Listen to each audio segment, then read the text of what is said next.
ఎప్పుడు మన ఊరి మీదుగా వెళ్తాను. బహుశా అప్పటికి చీకటి పడచ్చు. మనం ఎప్పుడు కలుసుకునే ఆ చెట్టు దగ్గర నువ్వు పూజించే ఆ కృష్ణ విగ్రహం ముందు ఒకే ఒక దీపం వెలిగించి పెట్టు.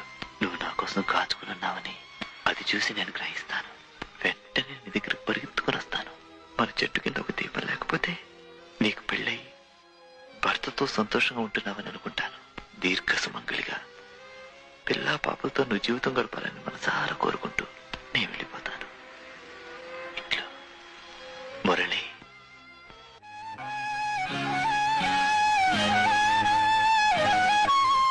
ఏ పువ్వు ఏ తీపిరన్నది ఏనాడో రాసున్నది, ఏ ముద్దు ఏ మోవిరన్నది ఏ పొద్దు రాసున్నది.